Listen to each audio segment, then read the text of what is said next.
The sky bled out at 1947 local time. Sergeant Nolan Graves watched it happen from the cracked bell tower of St. Michael's in what used to be Krakow. One moment the sun was a bruised coin slipping behind the Carpathians. The next, every satellite, every street lamp, every phone screen, every emergency flare, everything that still burned, snuffed like candles under a single breath. Total electromagnetic death. Nolan's night vision goggles went black. His radio hissed once, a dying cat, then nothing. Below him, the city exhaled in panic. Car alarms that never finished their wail. A woman's scream cut off scream, the wet pop of transformers surrendering. Then silence so complete he could hear his own pulse drumming against the stock of his rifle. The Veyari had arrived. He'd seen their ships only once, weeks ago, sliding across the moon like obsidian blades. Tall, luminous, terrifyingly beautiful. They spoke through light, plasma glyphs, bioluminescent language, whole philosophies written in color. Their strategists had studied humanity for decades from the dark side of Luna. They knew we navigated by sight, knew we feared the unknown, knew we huddled around fire since the first spark in a cave, so they took our eyes. Nolan tasted iron. He'd bitten the inside of his cheek without noticing. He forced himself to breathe slow. Panic was contagious, and he had 17 souls depending on him never catching.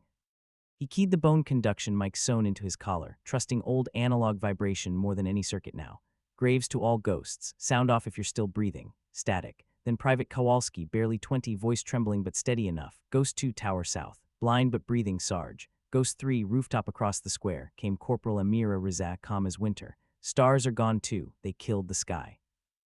One by one, the remnants of his platoon checked in, 17 voices in the dark, scattered across 3 city blocks like seeds in dead soil. 17 out of the 40 he'd led into this sector yesterday morning. Nolan closed his useless goggles and let the darkness settle on his shoulders. It was heavier than body armor, colder than Polish December, but it was also familiar. He'd de-grown up in a coal town in West Virginia where the sun only reached the hollow 3 hours a day. Played hide and seek in abandoned mines until he could navigate by the drip of water and the smell of bat shit. Later, in Sangin and Mosul and places the maps no longer admitted existed, he'd learned to kill with nothing but starlight and hate. The dark had never been his enemy. It had been his oldest teacher. He climbed down the spiral stairs, boots silent on stone-worn stone. Halfway down he paused, pressed his palm to the cold wall, and whispered the same thing he always whispered when the world tried to break him.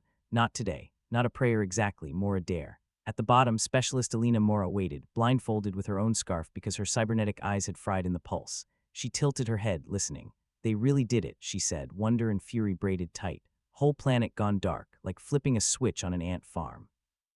They think we're ants, Nolan answered. Ants with eyes. Alina's laugh was sharp in the blackness. Then let's teach them what ants do when you burn their hill. He could feel her trembling, not fear, but the same live wire readiness he carried in his bones. They'd lost people getting here. Good people. Alina's brother among them. Nolan still saw the kid's face every time he blinked. 23, red hair, always humming old French songs while he worked on drones that would never fly again.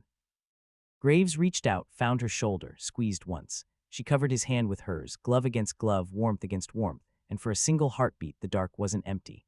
Outside something moved, not footsteps. The Veyari didn't walk like men. They glided, magnetic levitation whispering over cobblestones. But Nolan heard the faint ozone crackle of their armor, the subsonic thrum of their bioluminescence trying to paint the world in colors human retinas couldn't process anymore. He pulled Alina into the shadow of the doorway. They waited. A Veyari patrol drifted past the mouth of the alley, 8 feet tall, limbs too long, skin flickering, desperate Morse code of alarm. Their light was dying without power to feed it. They looked lost. Nolan's mouth curved, not quite a smile. Welcome to our world, bastards. He counted them, 6 soldiers, 2 officers glowing fainter gold, their plasma lances dimmed to candle flames. They spoke in bursts of violet and ultraviolet, voices like glass bells. He didn't need to understand the words to hear the unease. One stopped beneath the ruined street lamp directly across from the church. The lead officer raised a limb and the air shimmered, trying to summon a tactical hologram, maybe, or call for extraction. Nothing answered. Alina's breath ghosted against Nolan's ear. They're scared of the dark. Yeah, he whispered back. Imagine that. He felt it then, the shift. Like the moment before a thunderstorm when the air itself leans in to listen. The Veyari had taken humanity's sight, believing sight was our strength. They had forgotten we were born in darkness, that every story we ever told our children to keep the night away began the same way. Once upon a time, when the world was black and full of monsters, Nolan eased the blindfold from Alina's eyes. She blinked at him, pupils blown wide, drinking what little starlight leaked through the murdered sky. Time to hunt, he said. Her grin was all teeth. Thought you'd never ask. They slipped out the side door into the alley. The stones underfoot were slick with frost and old blood. Somewhere a dog barked once, then thought better of it. The city held its breath with them. Nolan reached into his chest rig and pulled out the one thing the Veyari could never kill, a cheap plastic lighter, the kind gas stations sold for $1. He flicked it open. The wheel scraped. A single flame, small, defiant, impossibly bright, bloomed in his palm. He looked at the tiny fire, then at the blackness beyond, and felt something ancient stir behind his ribs. The Veyari thought they had stolen our light. They had only reminded us where we kept the real one. He cupped the flame, shielding it like a secret, and started walking toward the patrol. Elena matched his stride, silent as snowfall. Behind them in the bell tower, the rest of the ghosts began to move, 17 shadows peeling away from stone and brick in memory. The night was perfect. No moon, no stars, no mercy, just humans, the dark they were born to, and the fire they carried inside their chests. Nolan clicked the lighter shut. The flame died, but something else woke up, and somewhere in the distance, the first Veyari began to scream. The scream cut off as suddenly as it began, swallowed by the city's new hunger for sound. Nolan didn't flinch. He'd heard worse. He'd made worse. He moved through the alley like a memory of himself, boots finding purchase on broken glass and frozen blood without a whisper. Elena ghosted 2 paces behind, left hand brushing the wall, right hand on the grip of the suppressed carbine. She could no longer aim by sight. Didn't matter. She de-learned to shoot by sound in Kandahar when the dust storms turned noon into midnight. They reached the mouth of the alley. The patrol was gone. Only the smell remained, ozone and something sweeter like burnt sugar. Veyari blood glowed faintly even after death. A single drop on the cobblestones pulsed soft lavender, then dimmed. Nolan crouched, touched it with 2 fingers, still warm. Ghost 1 to all stations, he murmured into the bone mic. First blood, they bleed pretty, confirm positions. The replies came soft and staggered, voices carried by vibration through jaw and skull. Ghost 4, Market Square. Got eyes on 3 more patrols converging. Ghost 7, Tram Tunnel, hearing something big moving underground, not human. Ghost 12, Orphanage Roof. Kids are quiet, Sarge, too quiet. Nolan's jaw tightened. The orphanage, 43 children and 3 nuns who'd refused evacuation. He'd promised Sister Agnieszka he'd come back for them. Promises in wartime were currency. He didn't spend his lightly. Hold fast, he said. We're coming to you. Elena nudged him. Movement, 2 blocks east. They're lighting flares. He heard it then, a high, keening whistle as the Veyari tried to compensate for their dying bioluminescence. Their emergency flares were chemical, magnesium bright, designed to burn through any spectrum. One ignited with a crack like a bone snapping. For a heartbeat, the entire street blazed white. Nolan pressed flat against the wall. The light swept over them, harsh and merciless, bleaching color from the world. He saw Elena's face in that flash, cheekbones sharp with hunger, eyes reflecting the flare like a wolf's. Then darkness slammed back down, deeper than before, the kind that leaves after images burned on the soul. The Veyari shouted in their glass bell language, panic now unmistakable. They had seen nothing, just empty street and their own shadows stretched too long. Nolan smiled in the dark. Good, he keyed the mic again. All ghosts, rule Omega, you are cleared to dance. A pause. Then 17 voices, soft as confession. Roger, rule Omega, dancing. Rule Omega was simple. No guns unless cornered. Blades, garrots, hands if you had to. The Veyari had studied human warfare for 50 years, but they'd studied it through satellites and intercepted broadcasts. They knew tanks and drones and nuclear fire. They had never read the field manuals we wrote in blood during the Age of Night. Vietnam tunnels, Stalingrad sewers, Fallujah rooftops where the power grid died and never came back. They didn't know we had entire generations who grew up playing manhunt in cornfields with no flashlights, who learned sex in the backseats with the dome light busted, who buried their dead by candle because the county couldn't afford to fix the cemetery lamps. We were the children of the hollow, born with the dark already living under our ribs. Nolan rose. Let's go get our kids. They moved. The city had become a cathedral of catacombs. Streets were canyons, every doorway a throat. Nolan navigated by memory and the faint smell of coal smoke still clinging to Krakow's bones. Elena followed the rhythm of his steps like a second heartbeat. Halfway to the orphanage, they found Kowalski crouched over a Veyari corpse. The kid's hands shook, but his knife didn't. The alien lay on its back, long limbs folded like a dead spider, throat opened ear to ear. The blood had painted the snow in gentle spirals. Kowalski looked up. Moonless light caught the tears cutting clean paths through the grime on his face. I didn't want to enjoy it, he whispered. But I did. Nolan rested a hand on the back of his neck, thumb pressing the knotted muscle there. Enjoyment's a luxury. Survival's the job. You did the job. Kowalski nodded, swallowed hard. It looked at me, Sarge. Right before, like it was asking why. Nolan had no answer that wouldn't break the kid worse, so he gave the only one that ever worked, because it came to our house. They left the body for the rats. 3 blocks later, the orphanage rose ahead of them. 3 stories of soot-stained brick, windows boarded with pews from the chapel. A single candle burned in the highest window. Sister Agnieszka's signal, still alive. But between them and that candle, 20 Veyari had formed a cordon. They stood in perfect formation, flares hissing at their feet, casting long golden light. Their commander floated a meter above the ground, limbs spread like a pale Christ, projecting calm authority in strobing glyphs. Nolan counted rifles, plasma lances, something new, shoulder-mounted sonic cannons that could pulp organs without breaking skin. They were guarding the front door like it was the Ark of the Covenant. Elena exhaled slowly. "We can't go through." "No," Nolan said. "We go under." He led them left, down a side street where the pavement had buckled into a crater years ago. Beneath it, the old sewer system, 14th century, built when Krakow feared Mongols more than microbes. The entrance was hidden under a rusted manhole cover no one had lifted since the Germans occupied the city in '39. Kowalski pried it open with a crowbar. The smell that wafted up was ancient and patient. They descended single file, boots splashing into ankle-deep water that smelled of stone and time. Nolan clicked on the red filter headlamp he'd kept for exactly this moment. The beam painted the tunnel the color of old blood. Half a kilometer later, they reached a collapse. Beyond it, voices, small, terrified, trying to be brave. Children singing, not in Polish, in Latin. The Salve Regina, slow and steady, the way nuns teach when the world ends. Nolan's throat closed. Elena touched his arm.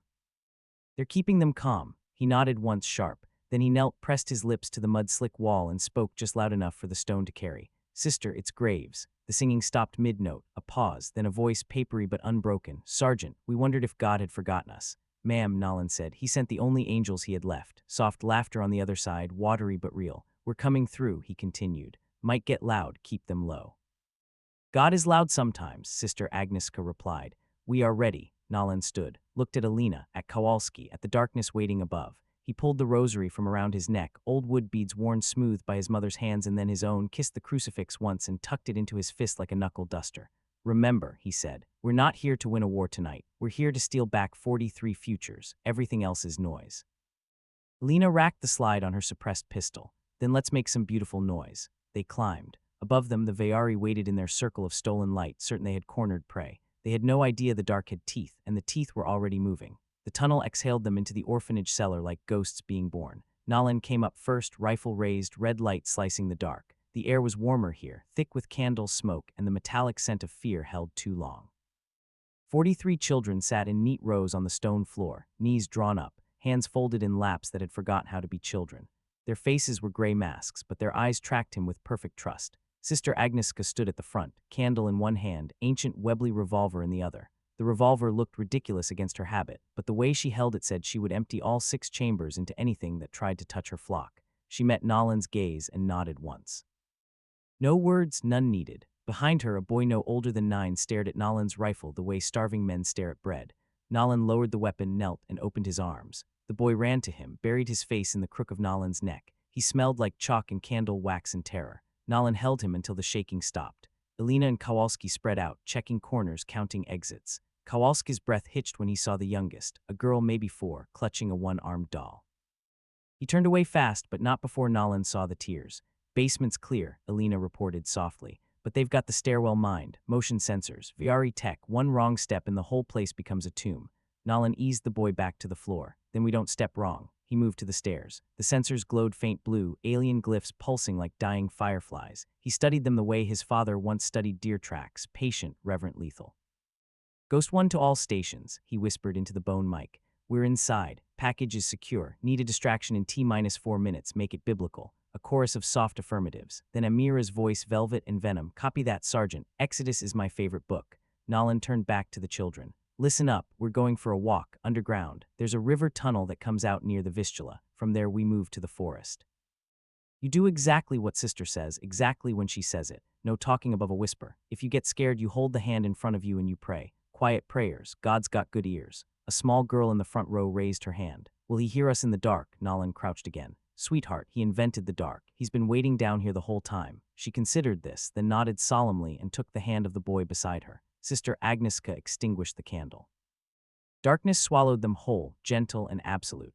Nolan felt the shift immediately, the way the children's breathing evened out, the way fear became something they could carry instead of something that carried them. Faith is a muscle. Some of these kids had been flexing it since the first bombs fell. He led the column himself, one hand on the damp wall, the other holding the rosary like a lifeline. Behind him, 43 small footsteps and 3 adult ones moved in perfect silence. Elena brought up the rear, pistol ready, listening for pursuit. They had gone maybe 50 meters when the world above them detonated. Amira's distraction. First came the low thud of shaped charges, ghosts blowing the supports under the main road. Then the scream of collapsing stone, a dragon roaring awake. Dust sifted from the ceiling like gray snow. A child whimpered, the hand in front squeezed once. Silence returned, but the Veyari heard it too. Nolan felt them before he heard them, vibration through stone, the magnetic hum of their armor.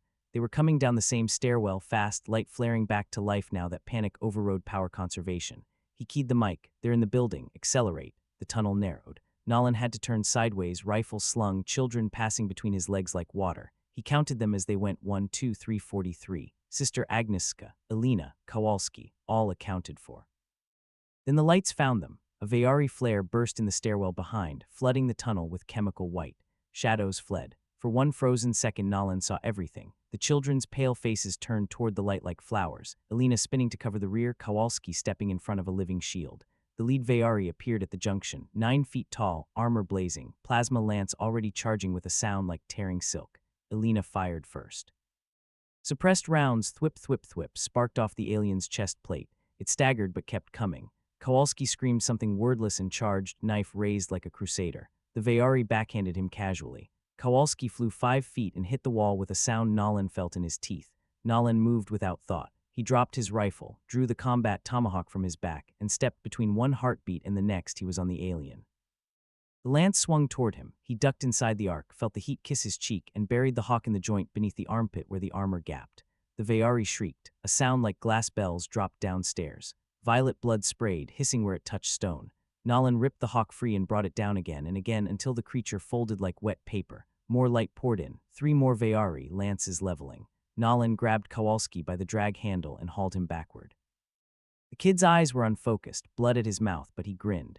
Did we get him? Yeah, kid, we got him. Elena's pistol clicked empty. She dropped it, drew her own blade, an old Kabar etched with her brother's initials, and stood shoulder to shoulder with Nolan. The children were screaming now, pressed against the far wall, Sister Agnieszka in front of them like a small, furious angel.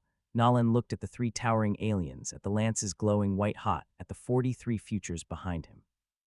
And he laughed, not loud, just enough. The Veyari hesitated, confusion in their greatest weakness now. Nolan raised the blood-slicked tomahawk and spoke in the calm voice he used right before he killed. You took our light, he said, but you forgot the first rule of Earth. He stepped forward. We don't need light to see you. Then the darkness answered. From vents and cracks and forgotten grates, the rest of the ghosts poured in 17 shadows with knives and garrots and centuries of rage. Amira dropped from the ceiling onto a Veyari's back, wire looping its throat.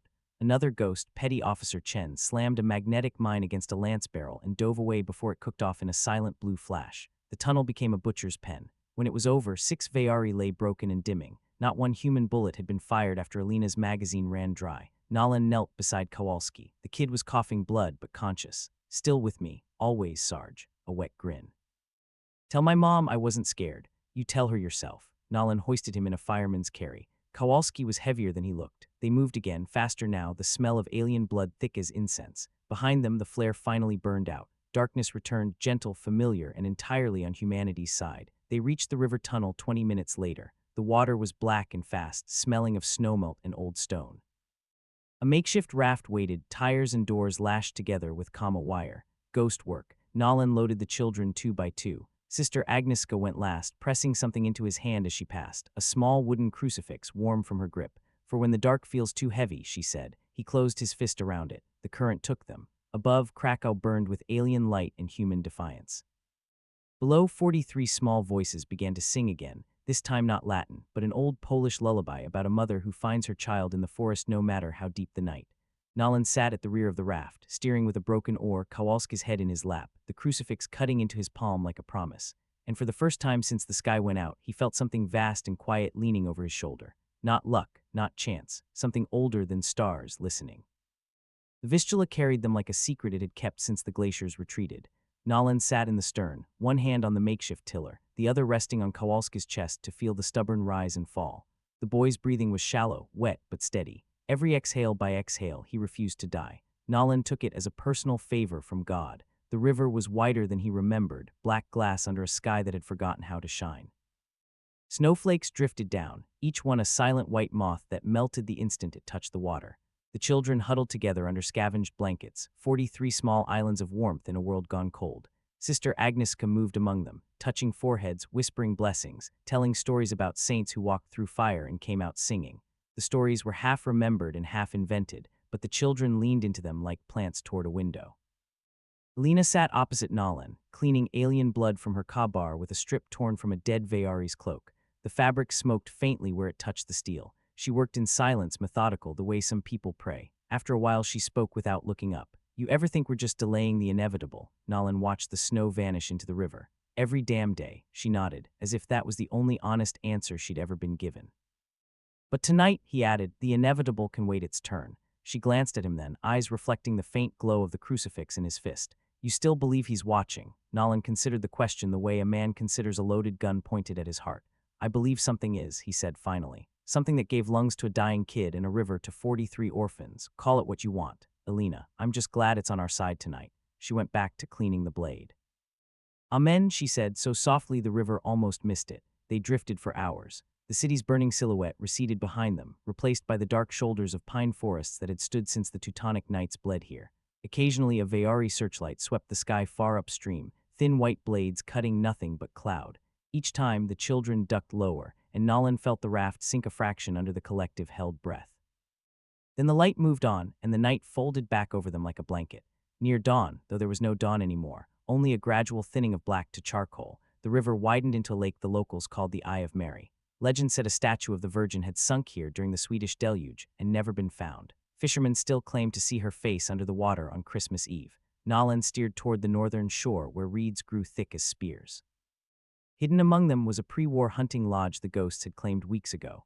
Solar panels long dead, but the cellar was deep, the well sweet, and the forest full of deer that had forgotten what rifles sounded like. They beached the raft silently. Nolan carried Kowalski ashore. Alina and Sister Agnieszka formed a chain to pass the children hand to hand. No one spoke above a breath. Even the snow seemed to fall quieter here. Inside the lodge, the air smelled of pine resin and old smoke. Someone had left a laid fire in the hearth, dry birch and fatwood shaved fine.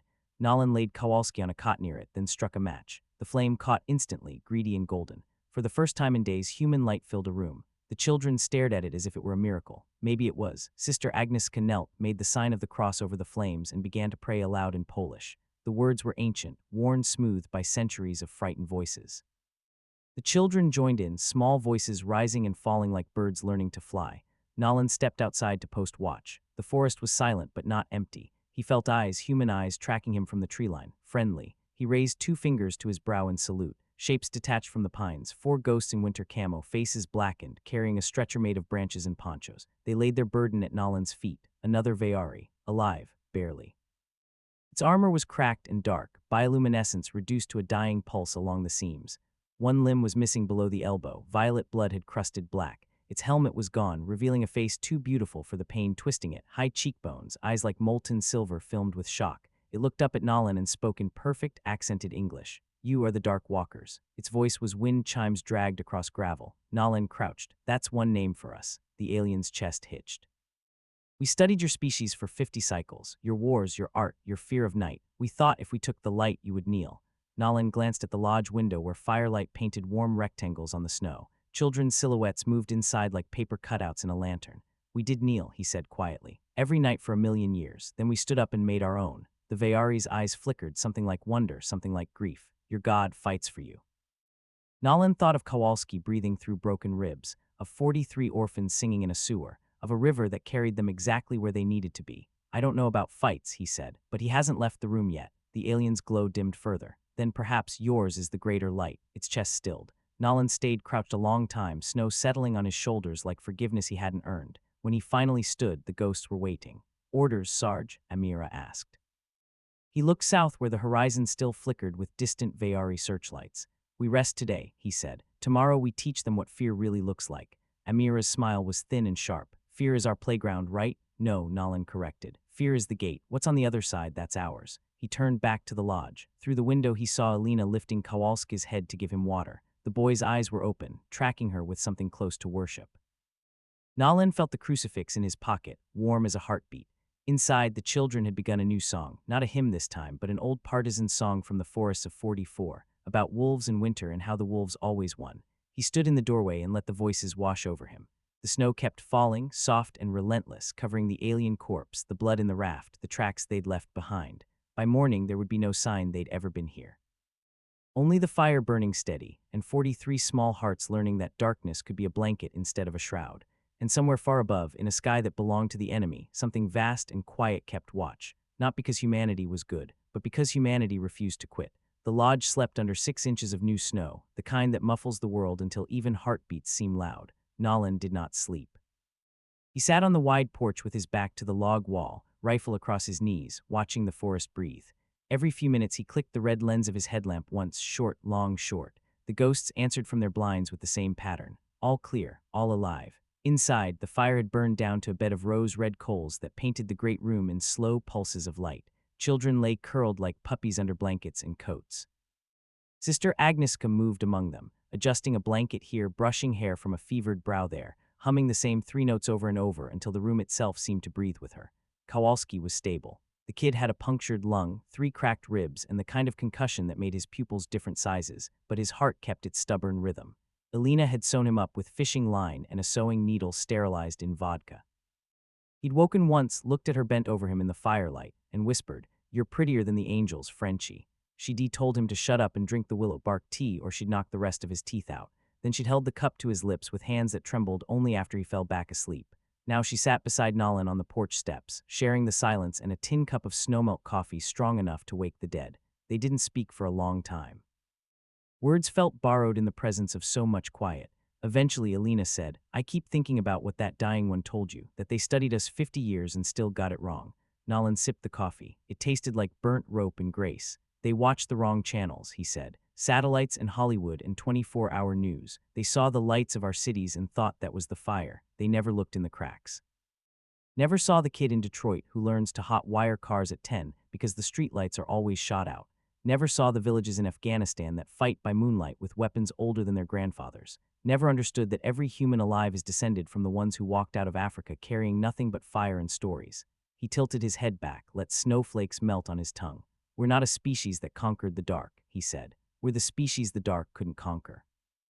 Elena was quiet a long moment. Then, "You ever get tired of being the monster in someone else's story?" "Every damn day," he admitted. "But tonight the monsters are wearing pretty glowing armor and crying because the night won't obey them, so I'll be the monster a little longer." She leaned her shoulder against his, a small, deliberate contact. "You're not a monster, Nolan." He huffed a laugh that had no humor in it. "Tell that to the ones I buried." "I'm telling it to the 43 sleeping in there because of you." He had no answer for that. They sat until the coffee was gone and the cold worked its way through their clothes. Then Elena stood, stretched, and went back inside to check on Kowalski. Nolan stayed on the porch until the snow stopped and the sky began to pale not with dawn, but with the faint, sickly glow the Veyari used to replace it, a false twilight that made the pines look bruised. He was still there when Amira appeared out of the trees, moving fast and low.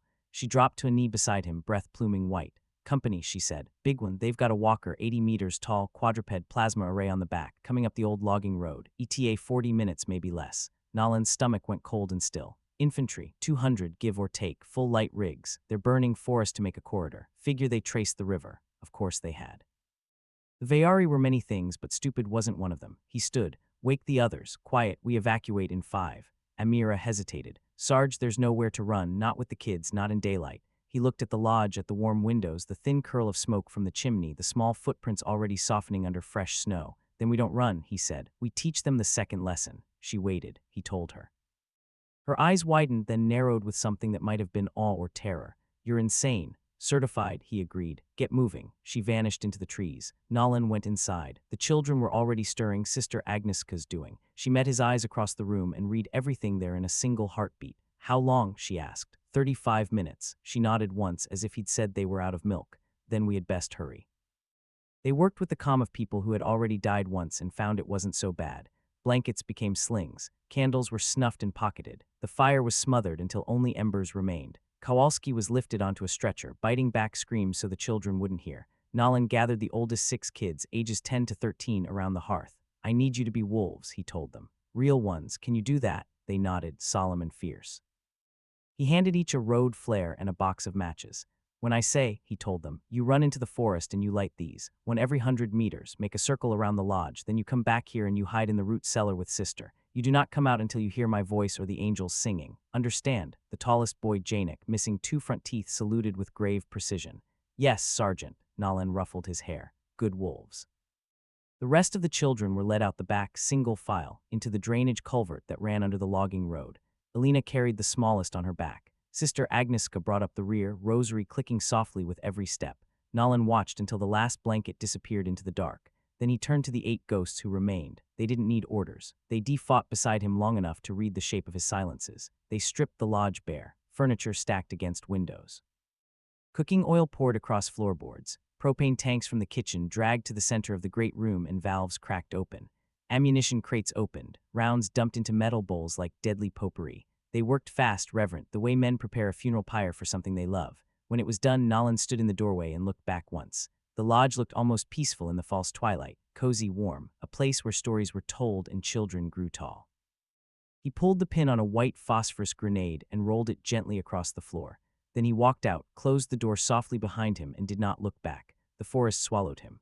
33 minutes later, the Veyari walker crested the ridge. It was magnificent and obscene, 80 meters of black alloy and living light, legs like cathedral spires, plasma cannon on its back already charging with a sound like a dying star. The infantry fanned out in perfect formation, lances glowing, searching for the heat signatures of human children. They found the lodge, found the circle of road flares burning crimson in the snow like ritual fires, found nothing else. The walker's commander, some high-caste luminary in gold-chased armor, hovered forward, glyphs strobing confusion and triumph in equal measure. It raised one delicate limb and gave the order to incinerate the structure. The plasma cannon fired. The lodge answered. Propane met white phosphorus, met every round of ammunition the ghosts had carried for 6 months. The explosion was biblical. A sphere of white fire blossomed upward, punching a hole through the false twilight all the way to real vacuum. The shockwave flattened trees for half a kilometer. Burning debris rained like judgment. The walker staggered, shields flaring, but the infantry directly beneath simply ceased to exist, 200 souls translated into light and regret in the space of a heartbeat. When the roar faded, the forest was burning in a perfect circle around a crater where the lodge had been.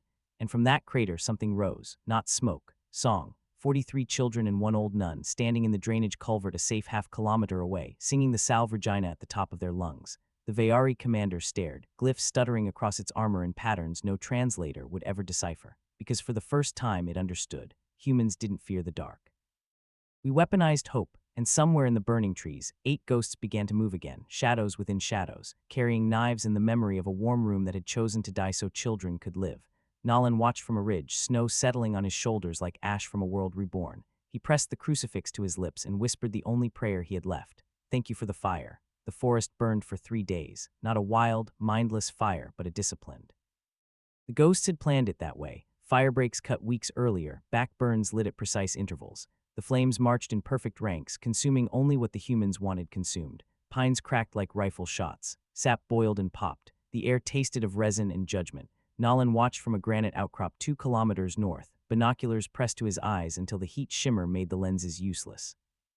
The Veyari walker still stood at the edge of the crater, one leg crippled, plasma array dark. Its commander had not moved since the explosion. It simply hovered, staring at the place where a warm lodge had become an altar. Nolan lowered the binoculars. He felt no triumph, only the hollow ache that always followed when something beautiful had to die to keep something more beautiful alive. Elena settled beside him, passing a canteen. The water inside was smoky from the fire, but cold. Calling it the Krakow pyre on their command net, she said. Whole invasion forces were routing to investigate. We bought the resistance 3 weeks, maybe 4. Nolan drank. Good. She studied his profile. You're bleeding again. He glanced down. A shard of lodge timber had kissed his ribs during the run. The bandage soaked through hours ago. He hadn't noticed. Adds character, he said. She snorted, tore a fresh strip from the hem of her shirt, and pressed it against the wound without asking permission. He let her. Below them, the children were safe, moved at dusk to a monastery carved into the limestone cliffs 10 kilometers west. Sister Agnieszka had kissed his cheek before leaving, whispered something in Latin he didn't catch but felt in his bones all the same. Kowalski was walking again, leaning on a crutch made from a broom handle in pure spite. All 43 futures still breathing. Worth 1 lodge, worth 1,000. Amira's voice crackled in his earpiece, low and urgent. Ghost 1, this is Watchtower. You've got incoming. Single flyer, small, no weapon signature, coming straight for your ridge. Looks diplomatic. Nolan frowned. Repeat that. You heard me. White flag. Well, white light. They're strobing surrender code. He stood. Elena's hand went to her rifle. They waited. The flyer appeared minutes later, sleek teardrop-shaped, no larger than a city bus. Its hull was matte black, but every few seconds it pulsed pure white, then black again. Morse code in light. Old human Morse. It settled on the ridge 50 meters away, engines whispering like confession. A hatch irised open. One Veyari stepped out. Not a soldier. Smaller, slimmer robes instead of armor. Its bioluminescence was soft gold, almost warm. It carried no weapons Nolan could see. It raised both arms, palms forward, empty, and walked toward them with the deliberate slowness of someone who knows a single twitch could end everything. When it was 10 meters away, it stopped and knelt in the snow. Then it spoke, voice clear and musical, English perfect. "I am Lyrelin of the Third Choir. I speak for the one you left burning on the ridge. It wishes audience." Nolan felt Alina tense beside him. He rested a hand on her arm. "Easy." "Why?" he asked. Lyrelin's glow flickered. "Shame, maybe. Because it has seen your fire, and it no longer understands its own." A long silence. Snow hissed against hot embers far below. Nolan looked at the kneeling alien, at the ruined walker in the distance, at the smoke climbing into a sky that still refused to show stars. "Tell your commander," he said, "that humanity is done talking to invaders. We gave our answer in Krakow, in the lodge, in the river." Lyrelin bowed its head until the snow touched its brow. "Then I will carry your answer in my body. But please hear this first. Not all of us came to conquer. Some came to witness. To learn why a species that fears the dark would choose to become it." Nolan felt something shift inside his chest, something tired and ancient. He thought of children singing in a sewer, of a boy who refused to die, of a lodge that chose to burn so others could live. "Stand up," he said. The alien rose slowly. Nolan stepped forward until they were an arm's length apart, close enough to see the fine tremors in the golden light, the way its eyes, huge, liquid silver, reflected his own scarred face back at him.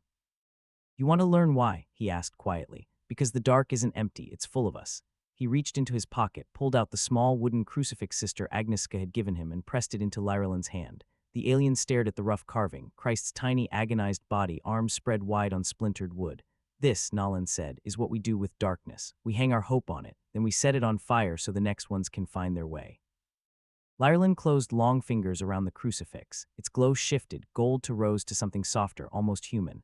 "I will take this to my commander," it whispered, "and I will tell it what I have seen, that your species does not merely survive the night. You love it, you sing to it, you give it your children, and it gives them back stronger." Nolan nodded once. The alien backed away, never turning until it reached the flyer. The hatch closed.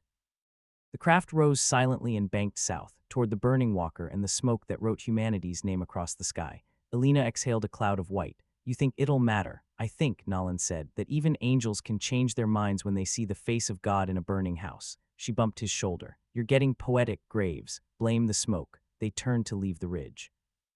Behind them, the forest fire reached a new stand of pines and roared upward, a pillar of light visible for 50 kilometers. For one perfect moment, the flames formed the shape of a man with arms outstretched, embracing the dark. Then the wind shifted and the shape was gone. But far away, in the limestone monastery, 43 children looked up from their soup and smiled at nothing at all. And in the cockpit of a small black flyer, a Veyari diplomat pressed a crude wooden cross to its chest and began, very quietly, to weep light. 4 nights later, the war changed its voice. It stopped screaming and began to whisper. Nolan felt it first in the way the Veyari patrols moved, no longer sweeping the forests with arrogant searchlight cones, but gliding low and slow, bioluminescence dimmed to candle glow, as though afraid to wake something sleeping under the pines. Their transmissions, what little the ghosts could still intercept, had lost the clipped certainty of conquerors. Now the glass bell voices trembled with questions none of them had been trained to ask. What are they? Why do they not break? Why do they burn their own light? Humanity, for its part, had gone almost entirely quiet. No radio chatter, no fires after dusk, no footsteps louder than a heartbeat. Entire resistance cells vanished into caves, church crypts, abandoned metro tunnels, moving only when the wind moved with them. The planet itself seemed to hold its breath. Nolan's team, now 31 ghosts plus 43 children and 1 indomitable nun, had taken refuge in the salt mine at Wieliczka, 13 levels down, where tourists once paid to see wooden chapels carved by miners who never saw daylight for months at a time. The air was cool, dry, and tasted of stone older than language. Electric lights had died with the blackout, but the miners had left candles by the thousands. The walls wept soft amber. They called the deepest chapel St. Kinga's Cathedral. 100 meters of carved salt pillars and chandeliers of crystal. Christ hung on a salt cross above an altar of salt. Even the floor had been polished by centuries of bare knees. Sister Agnieszka held mass there every evening at what they guessed was sunset. No priest, no host, just bread or wine, just 43 small voices and one cracked old one singing the Agnus Dei until the salt itself seemed to hum. Nolan attended every time. He told himself it was for morale. The truth was simpler. The singing kept the dark from pressing too close. On the 5th night underground, Lyrelin returned. It came alone, walking down the wooden stairs that spiraled 200 meters into the earth. No flyer, no escort. Just the soft gold glow of its robes and the small wooden crucifix still clutched in one long hand. The sentry on level 3 almost shot it. Nolan countermanded the order before the round left the chamber. He He met the alien in the chapel of the Holy Cross, a smaller cavern where miners had carved scenes of the Passion, so detailed you could see tears on the Virgin's cheeks. Lyrilyn knelt the moment it saw the salt Christ, not in submission, in recognition. Nolan watched the golden light flicker across the carved face of a god who had also chosen to die in darkness. When the alien finally spoke, its voice was barely above the drip of distant water. "My commander is dead," it said. "It walked into the Krakow Pyre 3 nights ago and did not come out. The fleet command calls it suicide. I call it pilgrimage." Nolan said nothing. Lyrilyn lifted the crucifix. This survived the fire. Nothing else did. Salt dust drifted between them like slow snow. "I have come to ask a question," the alien continued. "One my people have never asked another species before." Nolan waited. "Will you teach us how to be afraid?" The words hung in the salt air, fragile and immense. Nolan felt every scar on his body ache at once. He stepped forward until the alien had to tilt its head to meet his eyes. "You don't want to learn fear," he said quietly. "You want to learn what comes after it." Lyrilyn's glow pulsed, uncertain. Nolan reached out and closed the alien's fingers more firmly around the crucifix. "Fear is easy," he said. "Every sentient thing in the universe learns fear the first time it bleeds. What comes after is the difference between prey and us." He gestured to the chapel around them, salt saints watching with calm, ancient eyes. "We looked into the dark and saw a place to put our dead. Then we put candles beside them so the next ones wouldn't be alone. We looked at winter in the eye and told stories until spring came. We looked at the graves of our children and built cities anyway." His voice dropped to the register he used when speaking to the dying. "That's not fearlessness. That's the refusal to let fear have the last word." Lyrilyn was trembling now, light strobing soft rose and violet. "My fleet is fracturing," it whispered. "Half want to glass this world from orbit and be done. The other half want to kneel. They have begun to dream of your fire. They wake weeping light they cannot explain." Nolan felt the weight of galaxies pressing on his shoulders, already tired. "And you?" he asked. "What do you want?" The alien looked at the salt Christ, then at Nolan. "I want to stop being afraid of you," it said, "and I want to start being afraid with you." Silence stretched, vast and salt-scented. Finally Nolan exhaled. "Then sit," he said, gesturing to the front pew. "Mass starts in 10 minutes. You're early, but the children won't mind." Lyrilyn hesitated only a heartbeat before folding its long limbs onto the wooden bench. The crucifix rested on its lap like a fragile egg. When the first small voices began to file in, they paused at the sight of the glowing figure. Some hid behind Sister Agnieszka's habit. Others stared openly, wonder outweighing fear. Janek, the boy with missing front teeth, walked straight up to Lyrilyn and held out his hand. The alien looked at Nolan. Nolan nodded. Lyrilyn placed one golden finger in the boy's small palm. Janek studied the light, then grinned. "You're warm," he announced. "Like Mama's soup." The tension broke like thin ice. Children laughed. Even Alina, leaning in the doorway with her arms crossed, cracked a smile. Sister Agnieszka began the first hymn, an old Polish carol about a baby born in the darkest time of year. 43 human voices rose, pure and unafraid. After a moment, Lyrilyn's glass bell voice joined them, tentative, then stronger, weaving a harmony no human throat had ever made before. Nolan stood at the back, arms folded, eyes stinging with salt dust he refused to wipe away. He felt it again, that vast quiet presence leaning close, the way a father leans over a crib to watch his children sleep. Not triumph, not yet, but something better, a beginning. When the last note died against the carved ceiling, Lyrilyn turned to Nolan. "I will return to my people," it said. "I will tell them what I have seen, that humanity does not merely endure the dark. You court it, you marry it, you give it your songs, and it gives you back your children." It stood, towering but no longer alien. "Some will still choose war," it warned. "Many, but some will lay down their lances tonight and walk into your night unarmed, to learn what comes after fear." Nolan extended his hand, human style. Lyrilyn stared at it, then carefully wrapped long fingers around his in the first handshake between the species. "Tell them," Nolan said, "that the dark is big enough for everyone who's willing to bring a light." The alien's glow flared once, brilliant rose, then settled into a steady, hearth-warm gold. "I will," it said. Then it turned and walked back up the wooden stairs, carrying a small wooden cross and a song it had never been taught. Behind it, 43 children began the next hymn without being told. And 13 levels above, in a world still blacked out and burning, the first Veyari soldier laid down his plasma lance in the snow and began, very quietly, to pray in a language made of light and surrender. 7 days after Lyrilyn climbed back into the dark, the Veyari fleet did something no one, human or alien, had expected.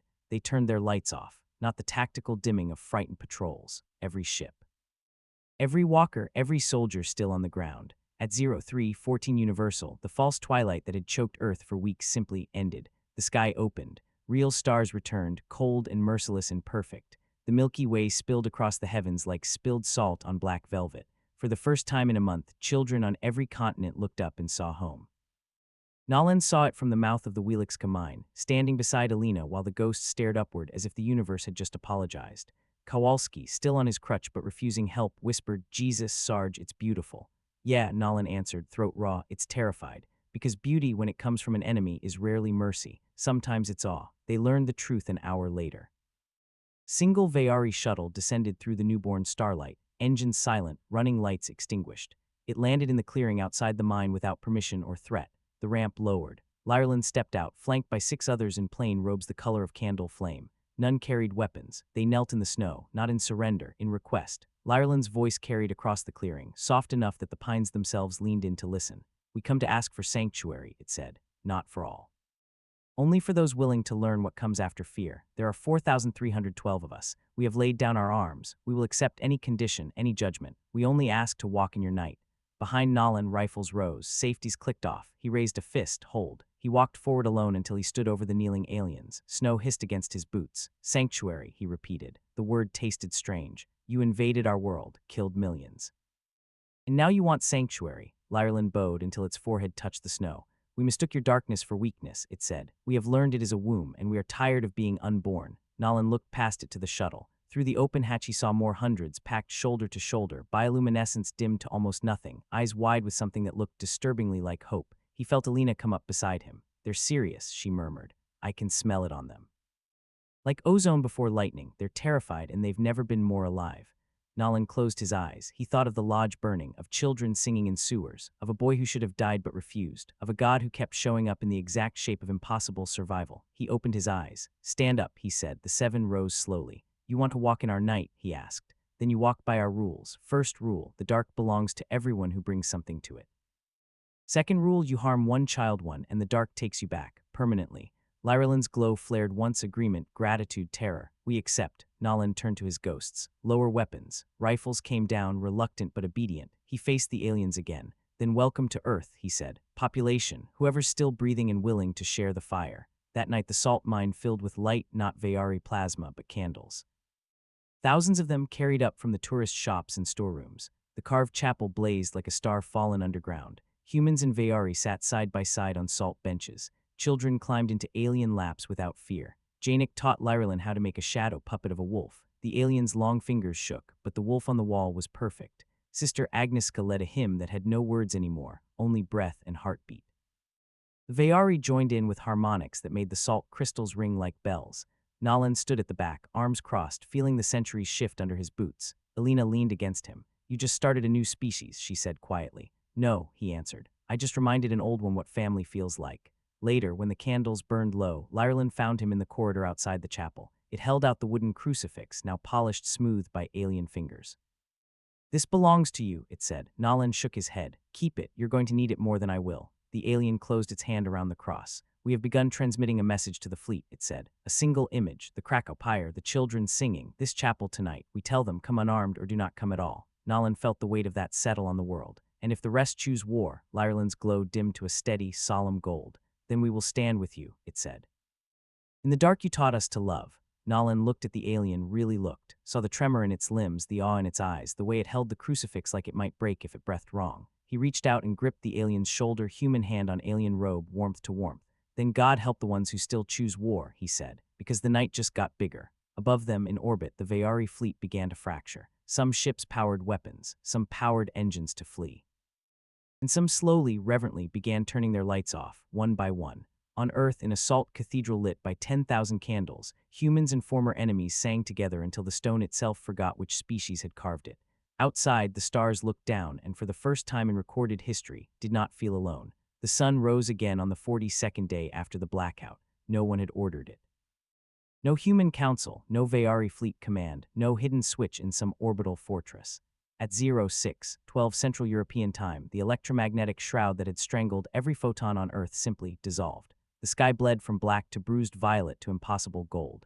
Nolan Graves stood on the highest ridge above Wieliczka and watched the first real dawn in 6 weeks paint the snowfields rose and tangerine. He had not slept in 2 days. He had not needed to. Behind him, the mine mouth yawned like a cathedral door. From it spilled the strangest congregation the planet had ever seen.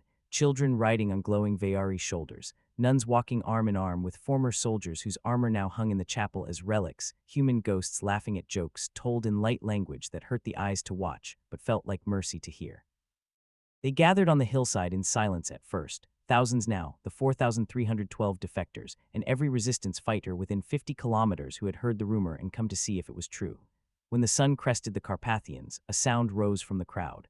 Not a cheer, something older. A single held note that began in human throats was joined by glass bell Veyari harmonics and became something the morning itself seemed to recognize. The note held until the snow began to steam. Then the children began to cry not from fear, but from the simple shock of color returning to the world. Nolan felt Alina's hand slip into his. Kowalski, crutch abandoned, ribs still taped, stood on his other side, tears cutting clean streaks through weeks of grime. Lyrelin approached, robes no longer gold but the soft white of new snow. The wooden crucifix hung around its neck on a cord, braided from a child's hair and a strip of Nolan's old uniform.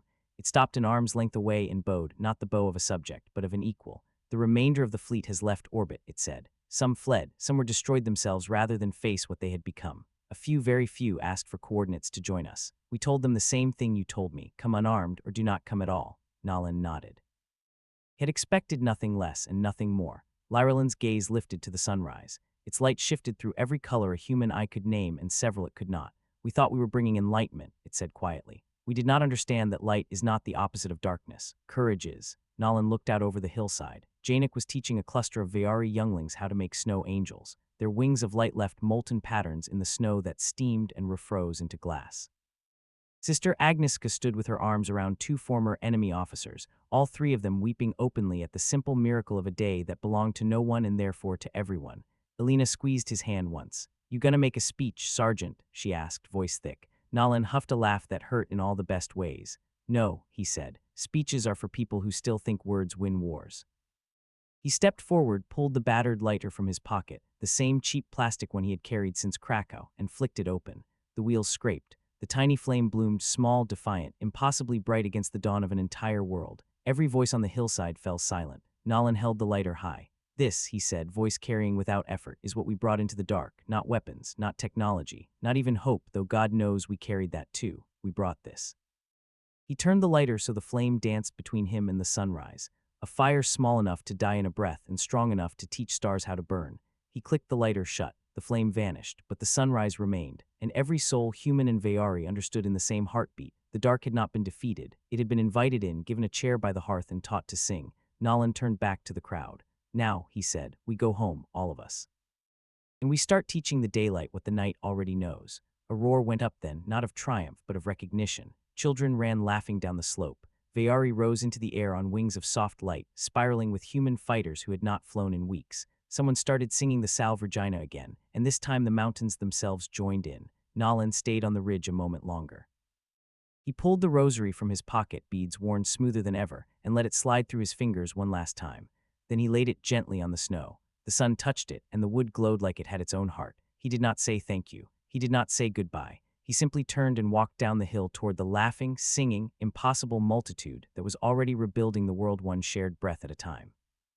Behind him, the rosary sank slowly into the melting snow, deeper and deeper, until it rested against the frozen earth where it would wait, patient as stone, warm as memory, for the next soul who needed to remember that some fires are small enough to carry in one hand and strong enough to light the universe. Years later, travelers would find a single patch of flowers growing on that ridge in perfect winter, white petals veined with soft gold, blooming only at night, fragrant with pine resin and candle smoke.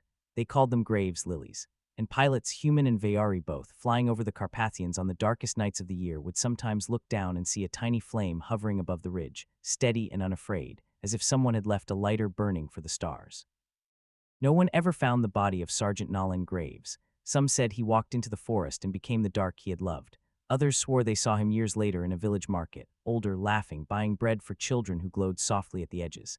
The truth is simpler and vast. He went home. We all did, because the night, having finally been welcomed, opened its arms and showed us there had never been anything to fear in the first place. Only family waiting in the dark with the fire already lit, and somewhere in the space between one heartbeat and the next, where God has always lived, a single cheap plastic lighter still burns. It will never go out.